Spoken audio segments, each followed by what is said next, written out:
Ja, wir haben hier vor euch 25 Power Level von den Makropol-Händler, wie mein Kult heißt. Und zwar, ja, es ist nicht die erste Crusade, aber der erste Crusade auf Kamera. Wir haben dabei das erste Mal seine Premiere, den Primus selbst. Primus Behemoth. Dann schon etwas erfahrener ist seine Saboteurin Cyphers. Sie macht auf ihrer Fernzündladung macht sie gleich mal einen Schaden mehr, das heißt gegen Fahrzeuge gleich mal 4 Schaden. Sehr schön. Dann hier hinten, kurz vor dem Upgrade haben wir die Neophyten Albus. Dann hier haben wir die Novex Schleicher, die haben auch schon den ersten Rang erreicht und haben als Upgrade fremdartige Wildheit, das heißt sie kämpfen zuerst. Dann haben wir hier hinten einen Truck, auch kurz vor dem Upgrade, aber der hat auch schon etwas Schaden bekommen, darum hat er -2 auf die Bewegung. Ja, wahrscheinlich ein Plattenreifen oder so.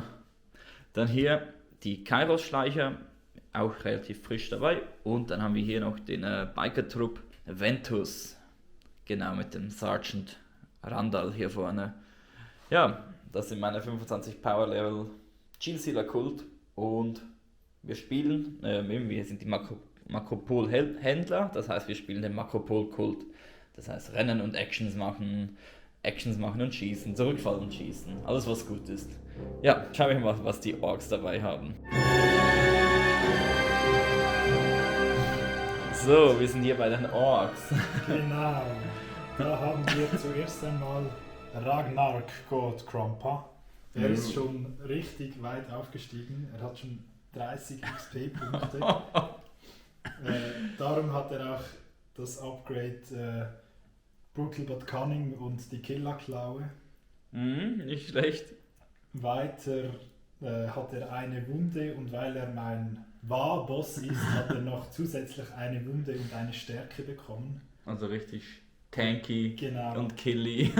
Weiter Ja. hat er noch das Crusade Relic Artisan Bionics, das heißt nochmal eine Stärke mehr und ein 5er Philo Pain. Ja. Genau, und weil sein Bike rot angemalt ist, fährt es auch noch 1 Zoll schneller und kann auch noch 1 Zoll schneller rennen Oh und Gott. chargen, genau. Ich glaube, meine Kultisten wollen nicht mit dem in den Nahkampf. Genau, dann können wir auch gerade weitermachen mit dem nächsten roten Vehikel, Ja. nämlich Nogroks Scrapjet.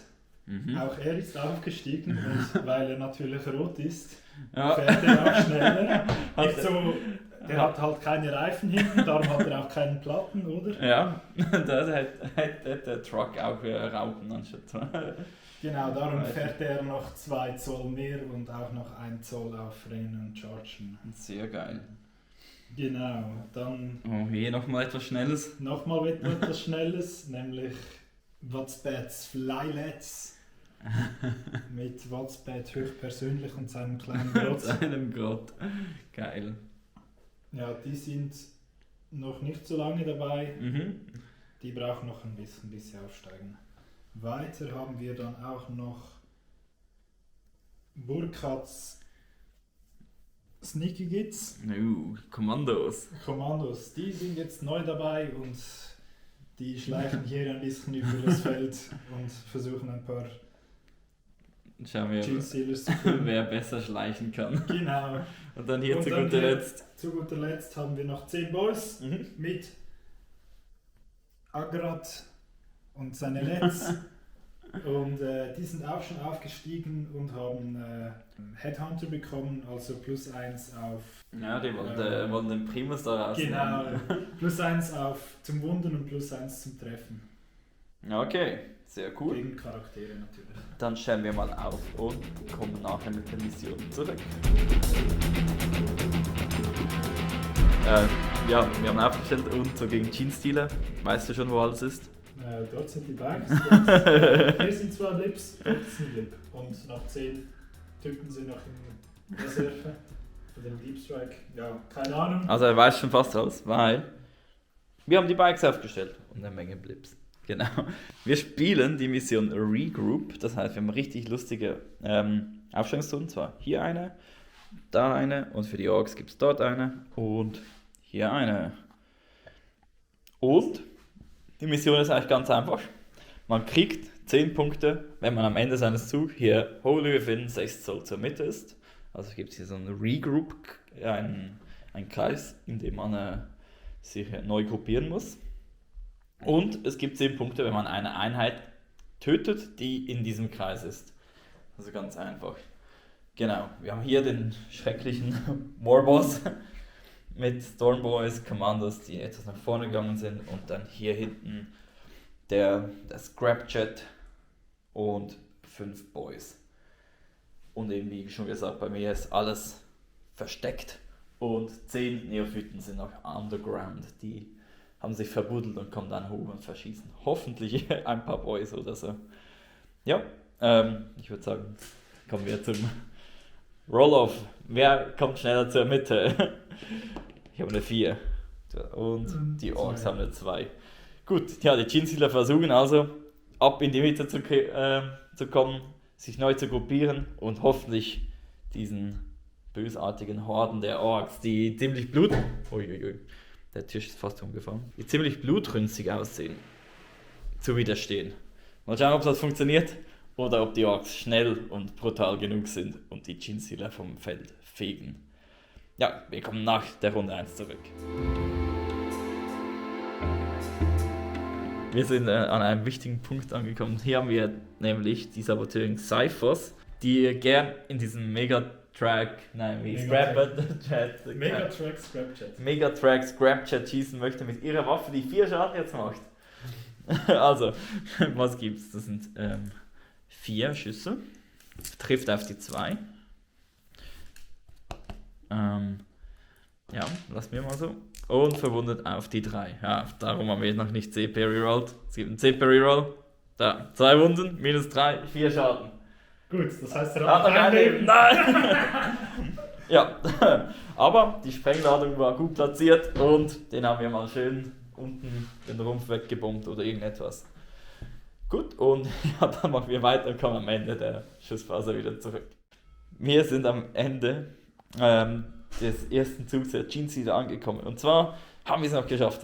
Der Megatrack Scrapchat ist raus, weil der Heavy Star war hier. Nein, nicht der Heavy Star. Es war die Autocannon, hat ihn noch gekillt. Er ist dann noch explodiert, hat noch einen Boy mitgenommen. Und ja, sonst sieht aber alles noch ganz gut aus. Die Boys brauchen noch kurz Moral. Uiuiui. Nicht 3. Ich glaube, die sind gut. Ja. Die haben keine Angst vor so Fahrzeugexplosionen, weil es sind ja keine Fahrzeuge.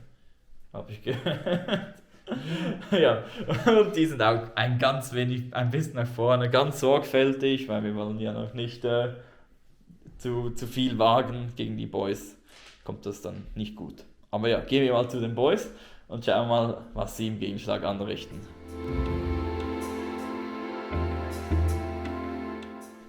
So, Updates aus dem Ork-Zug. Zwar, wir sind noch nicht ganz am Ende. Wir sind in der Fight Phase. Der Warboss ist von da drüben hier schnell rübergefahren und der möchte unbedingt die Saboteurin weghaben. Ich glaube, die hat dem Orkboss etwas Angst eingejagt. Oder vielleicht möchte er auch nur so gut. Vielleicht mochte er auch die Sprengung und möchte selbst am Zündhebel der Explosion sein. Genau, und sonst, ja, die sind alle etwas nach vorne gegangen. Ja, schlag mal auf mich zu. Gut, auf die 2. Ja. Haben wir mal einen nicht. Mhm. Ich habe wieder Stand 3. Gegen Stärke 14. Ich glaube, das ist auf die 6, oder? Ja. Minus 4. Ja, bei wie viel Schaden? Für 3 je. Echt? Ja, die ist weg. Und die Saboteurin, nachdem sie ihre Arbeit gemacht hat, ist niedergeschlagen worden. Einfach kurz überfahren. Ich glaube, der Boss hätte auch mit einem normalen Knüppel sie niederschlagen können. Ja, dann kommen wir noch am Ende zurück, wenn alles wir fertig bewegt haben. Nein, möchtest du noch etwas bewegen? Sonst können wir das noch jetzt machen. Nee, ist gut so. Schade, wenn du in die Bike rein wärst, hätte ich dir noch eine Sprengladung ins Gesicht gehauen. Warte kurz. Ich fahre noch 3 Zoll. Aber nicht in 1 Zoll. Nicht in 1 Zoll. Ja. Gut. So. Dann kommen die Genestealer dran und jetzt geht's los. Jetzt muss man in die Mitte, habe ich gehört, weil jetzt kommen die Landungsschiffe ein, retten oder so. Nein, ja, wir kommen am Ende der Genestealer wieder zurück. Ja, wir sind am Ende von Genestealer Runde 2 und es hat sich so einiges getan. Nein, eigentlich hat sich gar nicht so viel getan. Die Bikes sind hier um den Warboss herumgefahren. Die möchten hier ein Outflank-Manöver starten, haben gleich mal die Granaten und alles reingeworfen. Und dann sind die Neophyten hier noch runtergekommen, haben auch mit allem reingeschossen, haben ihre Waffen überladen. Einer ist noch gestorben dabei. Und der Warboss hat 4 Wunden, 3 Wunden verloren, 4 Wunden? 5. Ah, der hat 9. Ja, hat noch 4 Wunden, aber er lebt noch und ist wahrscheinlich wütender als je zuvor. Dann hier, die sind rausgestiegen, um hier in die Mitte zu kommen, um zu regroupen. Das gibt mir gleich 10 Punkte. Und dann haben wir hier noch einen Kommando getötet. Yeah! Genau, die sind einfach etwas nach vorne. Und das war mein Zug und wir kommen zu den Orks. Und ist ein Warboss wütend? Oh ja. Oh nein. Oh ja. Schauen wir mal, was er in seiner Rage so alles umbringen wird. Ja, wir haben eine Tragödie und die Orks machen das, was die Orks machen, und zwar sie wischen den Boden mit ihren Feinden. Was tun die Orks? Ja, wir haben hier die 5 Bikes, die sind weg. Sergeant Randall hat überlebt, aber er hat genug, er ist davon gefahren. Hat den Moraltest also nicht geschafft und ist geflüchtet. Ja, der kriegt noch ein Wort von Primus Behemoth, der immer noch hier hinten steht und langsam gehen ihm die Truppen aus. Aber wir haben hier, der Trupp ist auch noch verschwunden von den Kommandos. Und dann haben wir hier noch die Neophyten, die haben nur 2 verloren. Die sind noch standhaft, vielleicht können ihre Shotguns noch etwas rausnehmen. Schauen wir mal, wie das Ganze weitergeht. Wir kommen zu Genestealer Runde 3. Und die Orks machen 20 Punkte, weil sie etwas getötet haben in der Mitte und weil sie selbst in der Mitte sind. Let's go! Ja, die Genestealer haben gezittert. Wir haben hier ganz knapp die rausgenommen. Sie haben noch Interrupted und einen Akolyt noch rausgenommen. Behemoth hat 2 Modelle hat er getötet. Er hat doch etwas gemacht. Dann hier die Helden, die alleinstehenden Neophyten. Sie wollen unbedingt noch leben und in die Mitte kommen. Darum haben sie fast den ganzen Trupp Boys rausgenommen. Ja, das war nicht schlecht. Aber wir haben immer noch hier 5 Stormboys und einen Warboss, der immer noch sehr, sehr wütend ist. Und ja, ich bin sehr gespannt, was jetzt die Orks machen in ihrem Zug. Dann kommen wir am Ende des Orks-Zugs zurück. Oder wenn wir etwas Spannendes erleben. Let's go! War! Nein, jetzt ist nicht mehr War. War ist vorüber, oder? Ja, War ist vorbei. Vorbei. Fertig War. Jetzt ist nur noch aufs Maul.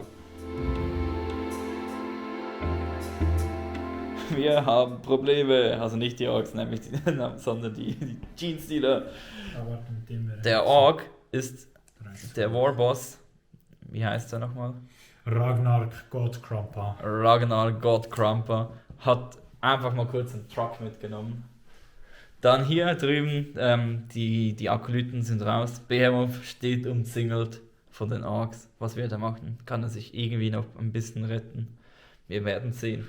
Und dann haben wir hier noch die 7 Neophyten, die vielleicht noch zur Hilfe eilen können. Wir werden sehen. Ja, das war der Zug der Orks. Die Orks haben ordentlich reingehauen. Und jetzt gehen wir zu den Genestealer. Let's go! Sergeant Primus Behemoth, du schaffst das. Ich glaube an dich. Dein erstes Spiel. Irgendetwas musst du noch machen. Ja, wir sind am Ende von Zug 4 der Genestealer. Die wollten eigentlich hier in die Mitte rennen, um nochmal die Action zu machen. Sind aber leider nicht ganz so weit gekommen und stehen jetzt hier etwas fest. Dafür hat Behemoth um sein Leben gekämpft, hat alle Stormboys getötet und steht jetzt hier in einem 1 gegen 1 dem gegnerischen Warboss gegenüber. Ich glaube, es endet nicht so gut für Behemoth, aber ich glaube an ihn. Wir kommen zu Orks Runde 4. Es ist soweit. Der Warboss ist mit Primus Behemoth im Nahkampf. Also, schlag mich mal. Auf die 2. Er ist wütend. Auf die 2. Dreimal. -4, ja, er ist tot. Sergeant Behemoth wird niedergeschlagen. Und wir haben noch einen Warboss am Ende des Zugs 4, der Runde 4, gegen 5 Neophyten. Ja, schauen wir mal, wie das Ganze rauskommt. Letzter Zug für die Genestealer und danach letzter Zug für die Orks. Ja, die Neophyten sind noch einmal hier in die Mitte advanced, das heißt, sie machen mir nochmal 10 Punkte und sie machen auch noch die Action, weil ich das ja kann mit dem Makropol-Kult, den ich spiele. Das heißt, sie bekommen noch einen Erfahrungspunkt. Und jetzt kommt Orks Runde 5 und ich glaube, schlussendlich wird ein riesen Haufen von Leichen hier liegen und thronend darauf der Warboss. Ja, kommen wir am Ende des Zugs 5 zurück, nachdem, wie heißt er nochmal? Ragnar Godkrumpa. Nachdem Ragnar Godkrumpa alles aufgeräumt hat.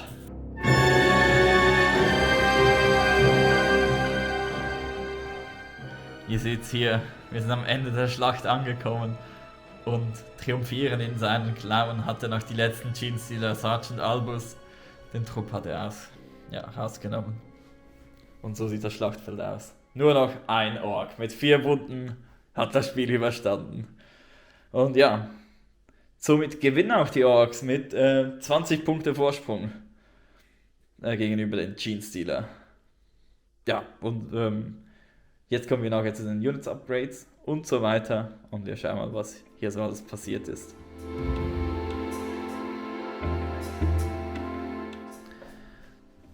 So, bevor das Video zu Ende ist, noch ganz kurz zu den Upgrades. Es hat niemand eine Battlescar gekriegt, auch bei den Orks niemand. Also alle sind da ganz fein raus, obwohl das ein richtiges Gemetzel war. Aber schön, da freut sich natürlich die Genestealer, dass da niemand wirklich schwer verwundet wurde. Dann kommen wir zu den Upgrades. Wir haben, der Trupp ist endlich aufgestiegen. Der hat jetzt die Fähigkeit, dass wenn sie in Deckung ist, kriegt sie immer noch zusätzlich leichte und harte Deckung. Ganz toll. Dann haben wir hier die Bikes, die haben das Upgrade schwer zu fassen gekriegt. Also die haben jetzt immer einen 5er Invulnerable Save, auch sehr geil. Dann haben wir hier Behemoth, da haben wir gleich einen Requisition-Punkt ausgegeben, damit er einen Relic kriegt, und zwar den 4er Invulnerable Save, dass er nicht nur den 5er Rüster hat, sondern auch etwas mehr. Und sein Upgrade, das er gekriegt hat, er darf eine Einheit auswählen aus meinem Crusade Roster, und da haben wir diesen Trupp hier genommen, den Neophyten-Trupp Albus, und die zählen, sobald sie ihn sehen, oder er sie sieht, als wären sie in seinen Auren Reichweite. Also sehr geil. Das heißt, die haben, sobald sie Sichtlinie zu ihm haben, immer eine Hit-Reroll-Aura. Genau, das sind meine Upgrades, und dann kommen wir noch ganz kurz zu den Orks. Da haben wir eigentlich ein Modell, das ganz wichtig ist. Wer hat hier gerade ein Upgrade gekriegt? Ragnar Godkrumpa hat durch die Mission ein Battle Trade bekommen, und weil er noch aufgestiegen ist, er ist jetzt heroischer Rang, und es fehlen noch 13 XP, dann ist er legendär. Und er hat Deadly Charge bekommen, damit bekommt er eine Attacke, wenn er gecharged oder charged oder also heroisch interveniert, einfach in der ersten Phase somit. Ja. Und er ist auch ein inspirierender Held, das heißt in 6 Zoll bekommen alle +1 auf die Leadership, und er darf heroische Interventionen in 6 Zoll machen. Sehr geil. Das heißt, der ist jetzt noch gefährlicher, der kann die Mitte, wenn es wieder mal ums Regroupen geht, noch besser verteidigen mit seinen 6 Zoll heroisch, und seine Boys sind noch inspirierter von ihm. Genau, sie rennen jetzt nicht mehr so weg mit ihrer schlechten Leadership. Ja, das war's. Sehr lustiges Spiel, sehr geiles Spiel. Ich hoffe, euch hat Spaß gemacht, und wenn ihr mehr Lust auf Crusade habt, dann schreibt es unbedingt in die Kommentare. Vor allem, wenn ihr auch mehr Lust habt, zum einen Ragnar Godkrumpa zu verfolgen, oder auch Primus Behemoth, wie er zusammen mit dem Kult versucht, den Octarius-Sektor zu infiltrieren. Macht's gut und bis bald.